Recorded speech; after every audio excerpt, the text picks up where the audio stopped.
Jane Eyre by Charlotte Bronte, Chapter 11.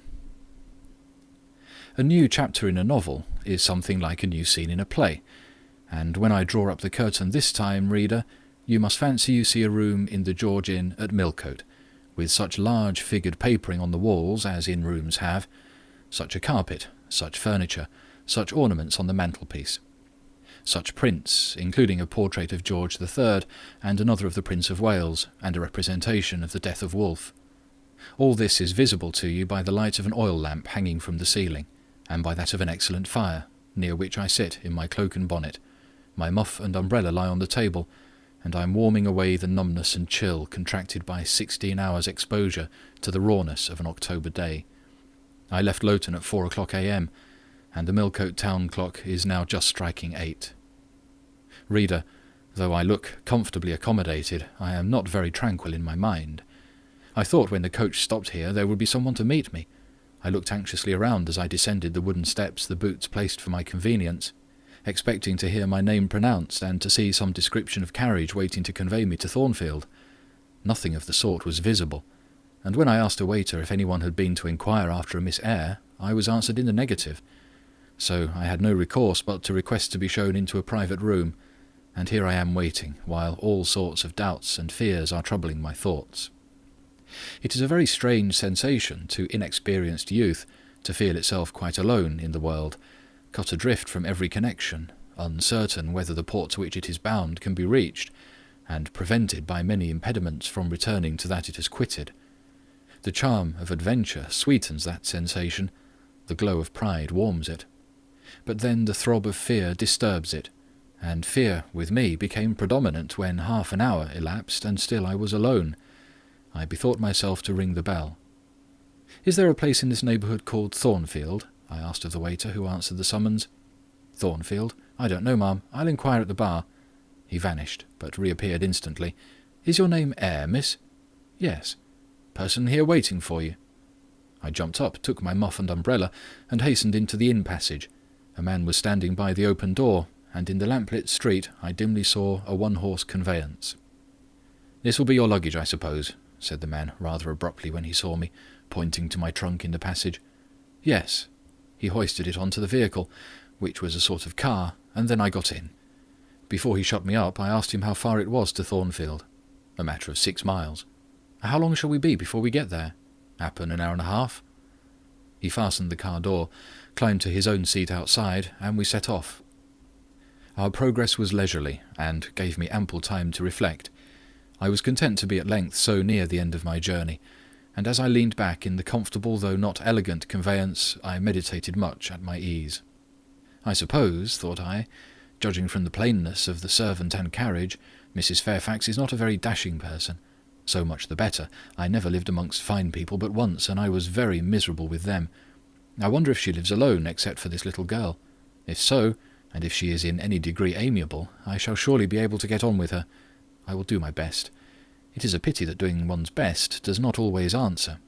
At Lowood, indeed, I took that resolution, kept it, and succeeded in pleasing. But with Mrs. Reed, I remember my best was always spurned with scorn. I pray God Mrs. Fairfax may not turn out a second Mrs. Reed. But if she does, I am not bound to stay with her. Let the worst come to the worst, I can advertise again. How far are we on our road now, I wonder? I let down the window and looked out. Millcote was behind us. Judging by the number of its lights, it seemed a place of considerable magnitude, much larger than Lowton. We were now, as far as I could see, on a sort of common, but there were houses scattered all over the district. I felt we were in a different region to Lowood, more populous, less picturesque, more stirring, less romantic. The roads were heavy, the night misty.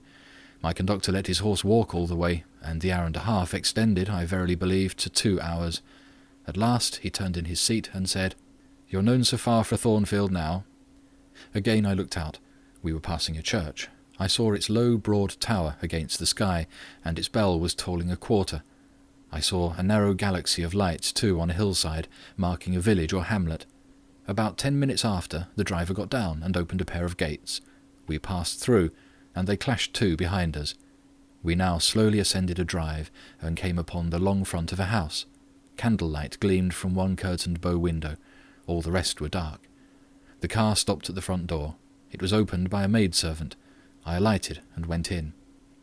"Will you walk this way, ma'am?" said the girl, and I followed her across a square hall with high doors all round. She ushered me into a room whose double illumination of fire and candle at first dazzled me, contrasting as it did with the darkness to which my eyes had grown for 2 hours inured. When I could see, however, a cosy and agreeable picture presented itself to my view. A snug, small room, a round table by a cheerful fire, an armchair, high-backed and old-fashioned, wherein sat the neatest imaginable little elderly lady, in widow's cap, black silk gown, and snowy muslin apron, exactly like what I had fancied Mrs. Fairfax, only less stately and milder looking. She was occupied in knitting. A large cat sat demurely at her feet. Nothing, in short, was wanting to complete the beau ideal of domestic comfort. A more reassuring introduction for a new governess could scarcely be conceived. There was no grandeur to overwhelm, no stateliness to embarrass, and then, as I entered, the old lady got up, and promptly and kindly came forward to meet me. "How do you do, my dear? I am afraid you have had a tedious ride. John drives so slowly. You must be cold. Come to the fire." "Mrs. Fairfax, I suppose," said I. "Yes, you are right. Do sit down." She conducted me to her own chair, and then began to remove my shawl and untie my bonnet strings. I begged she would not give herself so much trouble. "Oh, it is no trouble. I dare say your own hands are almost numbed with cold. Leah, make a little hot negus and cut a sandwich or two. Here are the keys of the storeroom."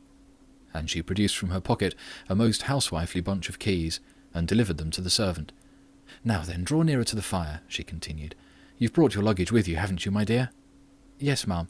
"I'll see it carried into your room," she said, and bustled out.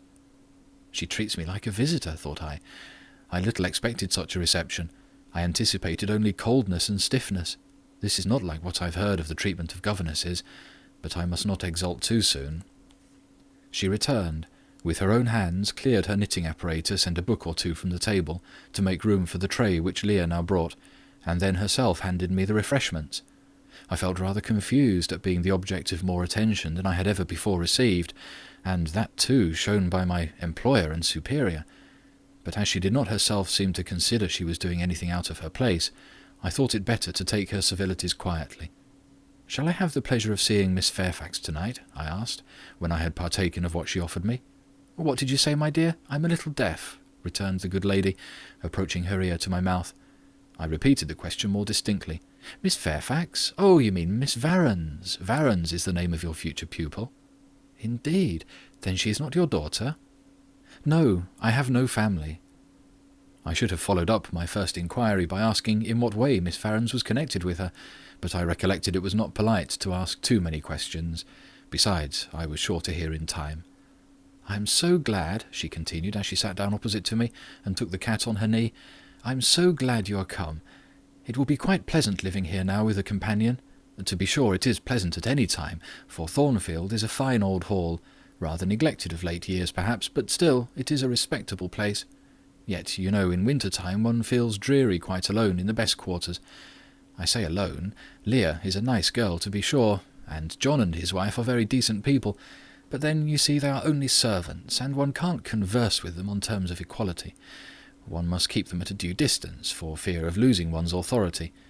I'm sure last winter, it was a very severe one if you recollect, and when it did not snow it rained and blew, not a creature but the butcher and postman came to the house from November till February, and I really got quite melancholy with sitting night after night alone.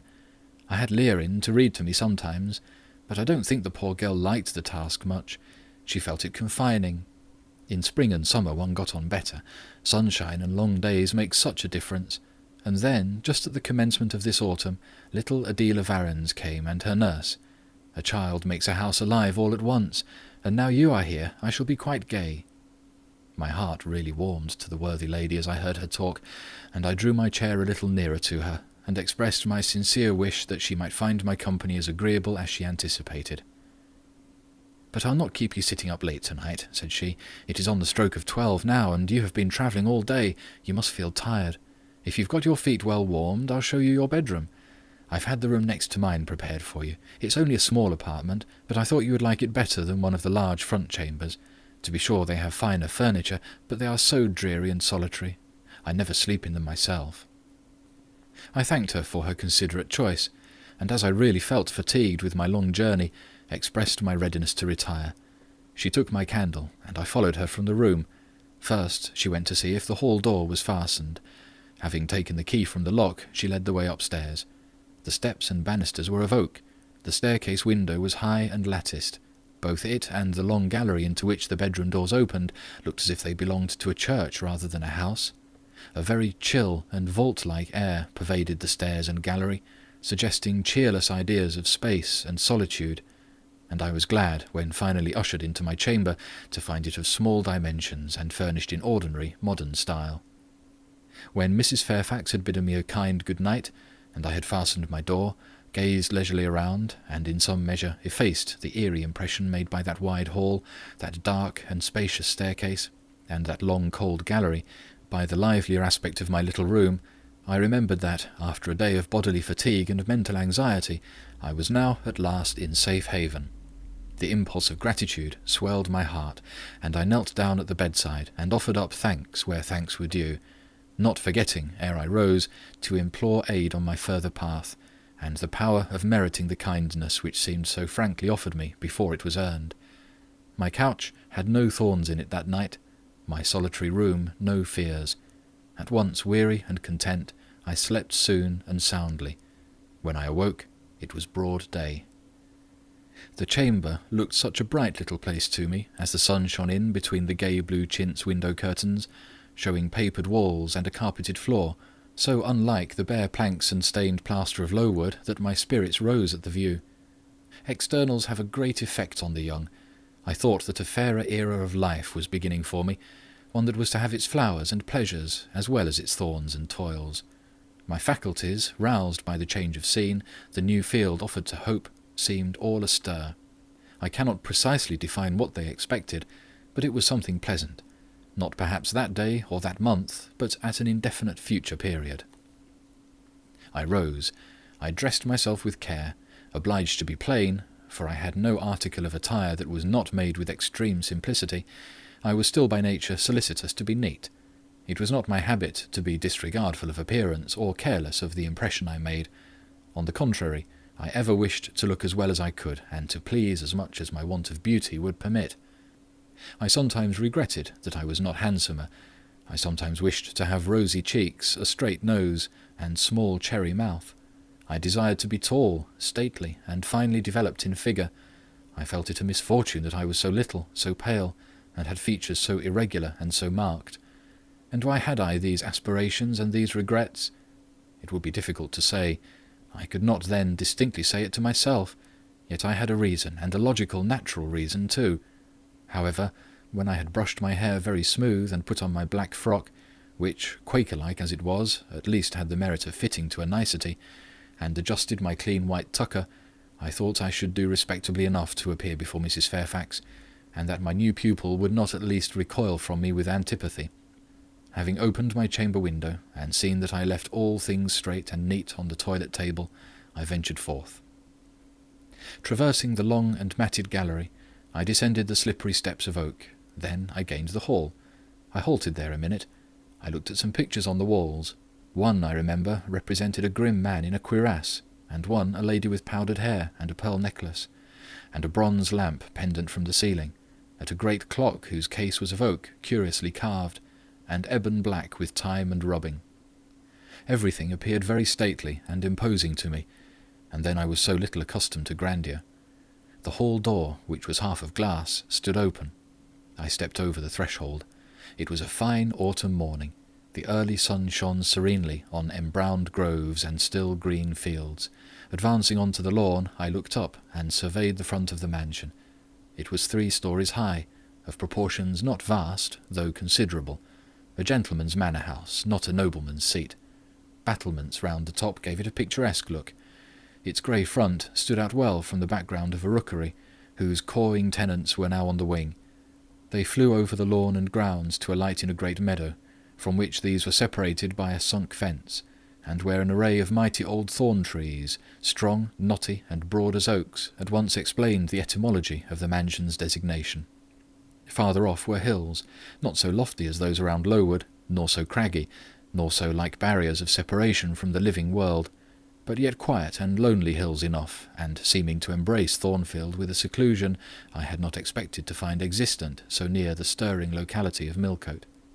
A little hamlet whose roofs were blent with trees straggled up the side of one of these hills. The church of the district stood nearer Thornfield. Its old tower top looked over a knoll between the house and gates. I was yet enjoying the calm prospect and pleasant fresh air, yet listening with delight to the cawing of the rooks, yet surveying the wide hoary front of the hall, and thinking what a great place it was for one lonely little dame like Mrs. Fairfax to inhabit, when that lady appeared at the door. "What, out already?" said she. "I see you are an early riser." I went up to her, and was received with an affable kiss and shake of the hand. "How do you like Thornfield?" she asked. I told her I liked it very much. "Yes," she said, "it is a pretty place, but I fear it will be getting out of order unless Mr. Rochester should take it into his head to come and reside here permanently, or at least visit it rather oftener. Great houses and fine grounds require the presence of the proprietor." "Mr. Rochester!" I exclaimed. "Who is he?" "The owner of Thornfield," she responded quietly. "Did you not know he was called Rochester?" Of course I did not. I had never heard of him before, but the old lady seemed to regard his existence as a universally understood fact, with which everybody must be acquainted by instinct. "I thought," I continued, "Thornfield belonged to you." "To me? Bless you, child, what an idea! To me? I'm only the housekeeper, the manager.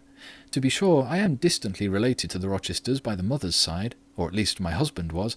He was a clergyman, incumbent of Hay, that little village yonder on the hill, and that church near the gates was his. The present Mr. Rochester's mother was a Fairfax, and second cousin to my husband. But I never presume on the connection. In fact, it is nothing to me. I consider myself quite in the light of an ordinary housekeeper. My employer is always civil, and I expect nothing more." "And the little girl, my pupil?" "She is Mr. Rochester's ward. He commissioned me to find a governess for her. He intended to have her brought up in somethingshire, I believe. Here she comes, with her bonne, as she calls her nurse." The enigma then was explained. This affable and kind little widow was no great dame, but a dependent like myself. I did not like her the worse for that. On the contrary, I felt better pleased than ever. The equality between her and me was real, not the mere result of condescension on her part. So much the better. My position was all the freer. As I was meditating on this discovery, a little girl, followed by her attendant, came running up the lawn. I looked at my pupil, who did not at first appear to notice me. She was quite a child, perhaps 7 or 8 years old, slightly built, with a pale, small-featured face, and a redundancy of hair falling in curls to her waist. "Good morning, Miss Adelia," said Mrs. Fairfax. "Come and speak to the lady who is to teach you, and to make you a clever woman one day." She approached. "C'est là ma gouvernante," she said, pointing at me, and addressing her nurse, who answered, "Mais oui, certainement." "Are they foreigners?" I inquired, amazed at hearing the French language. The nurse is a foreigner, and Adela was born on the continent, and I believe never left it till within 6 months ago. When she first came here she could speak no English. Now she can make shift to talk it a little. I don't understand her, she mixes it so with French, but you will make out her meaning very well, I dare say. Fortunately, I had had the advantage of being taught French by a French lady, and as I had always made a point of conversing with Madame Pierrot as often as I could, and had besides during the last 7 years learnt a portion of French by heart daily, applying myself to take pains with my accent, and imitating as closely as possible the pronunciation of my teacher, I had acquired a certain degree of readiness and correctness in the language, and was not likely to be much at a loss with Mademoiselle Adela. She came and shook hands with me when she heard that I was her governess, and as I led her into breakfast I addressed some phrases to her in her own tongue. She replied briefly at first, but after we were seated at the table, and she had examined me some 10 minutes with her large hazel eyes, she suddenly commenced chattering fluently. "Ah," cried she in French, "you speak my language as well as Mr. Rochester does. I can talk to you as I can to him, and so can Sophie. She will be glad. Nobody here understands her. Madame Fairfax is all English. Sophie is my nurse. She came with me over the sea in a great ship with a chimney that smoked. How it did smoke! And I was sick, and so was Sophie, and so was Mr. Rochester. Mr. Rochester lay down on a sofa in a pretty room called the salon, and Sophie and I had little beds in another place. I nearly fell out of mine. It was like a shelf. And Mademoiselle... What is your name?" "Eyre, Jane Eyre." "Eyre? Bah! I cannot say it. Well, our ship stopped in the morning before it was quite daylight at a great city, a huge city with very dark houses and all smoky, not at all like the pretty clean town I came from. and Mr. Rochester carried me in his arms over a plank to the land, and Sophie came after, and we all got into a coach which took us to a beautiful large house, larger than this and finer, called an hotel. We stayed there nearly a week. I and Sophie used to walk every day in a great green place full of trees called the park, and there were many children there besides me, and a pond with beautiful birds in it that I fed with crumbs." "Can you understand her when she runs on so fast?" asked Mrs. Fairfax. I understood her very well, for I had been accustomed to the fluent tongue of Madame Pierrot. "I wish," continued the good lady, "you could ask her a question or two about her parents. I wonder if she remembers them." "Adèle," I inquired, "with whom did you live when you were in that pretty clean town you spoke of?" "I lived long ago with Mamma, but she is gone to the Holy Virgin. Mamma used to teach me to dance and sing and to say verses. A great many gentlemen and ladies came to see Mamma, and I used to dance before them, or to sit on their knees and sing to them. I liked it. Shall I let you hear me sing now?" She had finished her breakfast, so I permitted her to give a specimen of her accomplishments. Descending from her chair, she came and placed herself on my knee. Then, folding her little hands demurely before her, shaking back her curls and lifting her eyes to the ceiling, she commenced singing a song from some opera. It was the strain of a forsaken lady, who, after bewailing the perfidy of her lover, calls pride to her aid, desires her attendant to deck her in her brightest jewels and richest robes, and resolves to meet the false one that night at a ball, and prove to him by the gaiety of her demeanour how little his desertion has affected her. The subject seemed strangely chosen for an infant singer, but I suppose the point of the exhibition lay in hearing the notes of love and jealousy warbled with the lisp of childhood, and in very bad taste that point was, at least I thought so. Adèle sang the canzonette tunefully enough and with the naivety of her age. This achieved, she jumped from my knee and said, "Now, mademoiselle, I will repeat you some poetry." Assuming an attitude, she began, "La Ligue des Rats, Fable de La Fontaine," and then declaiming the little piece with an attention to punctuation and emphasis, a flexibility of voice, and an appropriateness of gesture very unusual indeed at her age, and which proved she had been carefully trained. "Was it your mamma who taught you that piece?" I asked. "Yes, and she just used to say it in this way, 'Qu'avez-vous donc?' lui dit un de ces rats, 'Parlez!' And she made me lift my hand, so, to remind me to raise my voice at the question. Now shall I dance for you? No, that will do. But after your mamma went to the Holy Virgin, as you say, with whom did you live then?" "With Madame Frédéric and her husband. She took care of me, but she is nothing related to me. I think she is poor, for she had not so fine a house as mamma. I was not long there. Mr. Rochester asked me if I would like to go and live with him in England, and I said yes, for I knew Mr. Rochester before I knew Madame Frédéric, and he was always kind to me and gave me pretty dresses and toys. But you see he has not kept his word, for he has brought me to England, and now he is gone back again himself, and I never see him."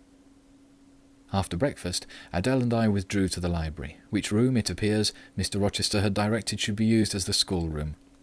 Most of the books were locked up behind glass doors, but there was one bookcase left open, containing everything that could be needed in the way of elementary works, and several volumes of light literature, poetry, biography, travels, a few romances, etc. I suppose he had considered that these were all the governess would require for her private perusal, and indeed they contented me amply for the present. Compared with the scanty pickings I had now and then been able to glean at Lowood, they seemed to offer an abundant harvest of entertainment and information. In this room, too, there was a cabinet piano, quite new and of superior tone, also an easel for painting and a pair of globes. I found my pupil sufficiently docile, though disinclined to apply. She had not been used to regular occupation of any kind. I felt it would be injudicious to confine her too much at first, so when I had talked to her a great deal and got her to learn a little, and when the morning had advanced to noon, I allowed her to return to her nurse. I then proposed to occupy myself till dinner-time in drawing some little sketches for her use. As I was going upstairs to fetch my portfolio and pencils, Mrs. Fairfax called to me. "Your morning school hours are over now, I suppose," said she. She was in a room, the folding doors of which stood open. I went in when she addressed me. It was a large, stately apartment, with purple chairs and curtains, a Turkey carpet, walnut-panelled walls, one vast window rich in slanted glass, and a lofty ceiling, nobly moulded.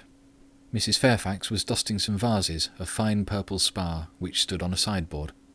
"What a beautiful room!" I exclaimed as I looked round, for I had never before seen any half so imposing. "Yes, this is the dining-room. I have just opened the window to let in a little air and sunshine, for everything gets so damp in apartments that are seldom inhabited. The drawing-room yonder feels like a vault." She pointed to a wide arch corresponding to the window, and hung like it with a Tyrian-dyed curtain, now looped up. Mounting to it by 2 broad steps, and looking through, I thought I caught a glimpse of a fairy place, so bright to my novice eyes appeared the view beyond. Yet it was merely a very pretty drawing-room, and within it a boudoir, both spread with white carpets, on which seemed laid brilliant garlands of flowers, both sealed with snowy mouldings of white grapes and vine leaves, beneath which glowed in rich contrast crimson couches and ottomans, while the ornaments on the pale Parisian mantelpiece were of sparkling Bohemian glass, ruby red, and between the windows large mirrors repeated the general blending of snow and fire. "In what order you keep these rooms, Mrs. Fairfax," said I. "No dust, no canvas coverings. Except that the air feels chilly, one would think they were inhabited daily." "Why, Miss Eyre, though Mr. Rochester's visits here are rare, they are always sudden and unexpected, and as I observed that it put him out to find everything swathed up, and to have a bustle of arrangement on his arrival, I thought it best to keep the rooms in readiness." "Is Mr. Rochester an exacting, fastidious sort of man?" "Not particularly so, but he has a gentleman's tastes and habits, and he expects to have things managed in conformity to them." "Do you like him? Is he generally liked?" "Oh yes, the family have always been respected here. Almost all the land in this neighbourhood, as far as you can see, has belonged to the Rochesters time out of mind." "Well, but leaving his land out of the question, do you like him? Is he liked for himself?" "I have no cause to do otherwise than like him, and I believe he is considered a just and liberal landlord by his tenants, but he has never lived much among them." "But has he no peculiarities? What, in short, is his character?" "Oh, his character is unimpeachable, I suppose. He is rather peculiar, perhaps. He has travelled a great deal, and seen a great deal of the world, I should think. I dare say he is clever, but I never had much conversation with him." "In what way is he peculiar?" "I don't know. It is not easy to describe. Nothing striking, but you feel it when he speaks to you. You cannot be always sure whether he is in jest or earnest, whether he is pleased or the contrary. You don't thoroughly understand him, in short. At least I don't. But it is of no consequence. He is a very good master." This was all the account I got from Mrs. Fairfax of her employer and mine. There are people who seem to have no notion of sketching a character, or observing and describing salient points, either in persons or things. The good lady evidently belonged to this class. My queries puzzled, but did not draw her out. Mr. Rochester was Mr. Rochester in her eyes, a gentleman, a landed proprietor, nothing more. She inquired, and searched no further, and evidently wondered at my wish to gain a more definite notion of his identity. When we left the living-room, she proposed to show me over the rest of the house, and I followed her upstairs and downstairs, admiring as I went, for all was well arranged and handsome. The large front chambers I thought especially grand, and some of the third-story rooms, though dark and low, were interesting from their air of antiquity. The furniture once appropriated to the lower apartments had from time to time been removed here, as fashions changed, and the imperfect light entering by their narrow casement showed bedsteads of 100 years old, chests in oak or walnut, looking with their strange carvings of palm branches and cherubs' heads like types of the Hebrew Ark, rows of venerable chairs, high-backed and narrow, stools still more antiquated, on whose cushioned tops were yet apparent traces of half-effaced embroideries, wrought by fingers that for 2 generations had been coffin dust. All these relics gave to the third story of Thornfield Hall the aspect of a home of the past, a shrine of memory. I liked the hush, the gloom, the quaintness of these retreats in the day, but I by no means coveted a night's repose on one of those wide and heavy beds, shut in, some of them, with doors of oak, shaded others with wrought old English hangings crusted with thick work, portraying effigies of strange flowers and stranger birds, and strangest human beings, all which would have looked strange indeed by the pallid gleam of moonlight. "Do the servants sleep in these rooms?" I asked. "No, they occupy a range of smaller apartments to the back. No one ever sleeps here. One would almost say that, if there were a ghost in Thornfield Hall, this would be its haunt." "So I think. You have no ghosts, then?" "None that I ever heard of," returned Mrs. Fairfax, smiling. "Nor any traditions of one? No legends or ghost stories?" "I believe not. And yet it is said the Rochesters have been rather a violent, rather than a quiet race in their time. Perhaps, though, that is the reason they rest tranquilly in their graves now." "Yes, after life's fitful fever they sleep well," I muttered. "Where are you going now, Mrs. Fairfax?" For she was moving away. "On to the leads. Will you come and see the view from thence?" I followed still, up a very narrow staircase to the attics, and thence by a ladder and through a trap-door to the roof of the hall. I was now on a level with the crow colony, and could see into their nests. Leaning over the battlements and looking far down, I surveyed the grounds laid out like a map. The bright and velvet lawn closely girdled the grey base of the mansion, the field wide as a park, dotted with its ancient timber, the wood dun and sere, divided by a path visibly overgrown, greener with moss than the trees were with foliage, the church at the gates, the road, the tranquil hills, all reposing in the autumn day's sun, the horizon bounded by a propitious sky, azure, marbled with pearly white.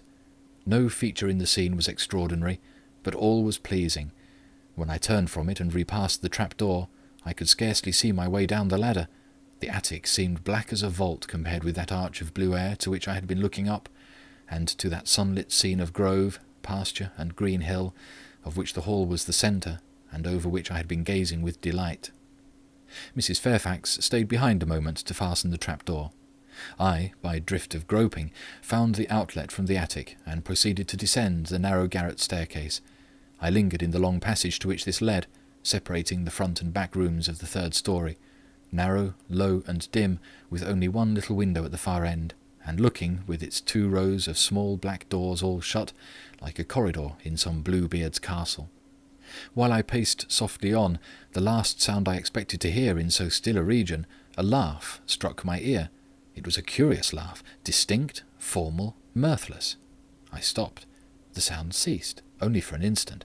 It began again, louder, for at first, though distinct, it was very low. It passed off in a clamorous peal that seemed to wake an echo in every lonely chamber, though it originated but in one, and I could have pointed out the door whence the accents issued. "Mrs. Fairfax," I called out, for I now heard her descending the great stairs, "did you hear that loud laugh? Who is it?" "Some of the servants, very likely," she answered. "Perhaps Grace Poole." "Did you hear it?" I again inquired. "Yes, plainly. I often hear her. She sews in one of these rooms. Perhaps Leah is with her. They are frequently noisy together." The laugh was repeated in its low syllabic tone, and terminated in an odd murmur. "Grace!" exclaimed Mrs. Fairfax. I really did not expect any Grace to answer, for the laugh was as tragic, as preternatural a laugh as any I have ever heard, and but that it was high noon, and that no circumstance of ghostliness accompanied the curious cachinnation, but that neither scene nor season favoured fear, I should have been superstitiously afraid. However, the event showed me I was a fool for entertaining a sense even of surprise. The door nearest me opened, and a servant came out, a woman of between 30 and 40, a set, square-made figure, red-haired, and with a hard, plain face. Any apparition less romantic or less ghostly could scarcely be conceived. "Too much noise, Grace," said Mrs. Fairfax. "Remember directions." Grace curtsied silently and went in. "She is a person we have to sew and assist Leah in her housemaid's work," continued the widow. "Not altogether unobjectionable in some points, but she does well enough. By the by, how have you got on with your new pupil this morning?" The conversation, thus turned on Adele, continued till we reached the light and cheerful region below. Adele came running to meet us in the hall, exclaiming, "Mesdames, vous êtes servies," adding, "J'ai bien faim, moi." We found dinner ready and waiting for us in Mrs. Fairfax's room. End of chapter 11.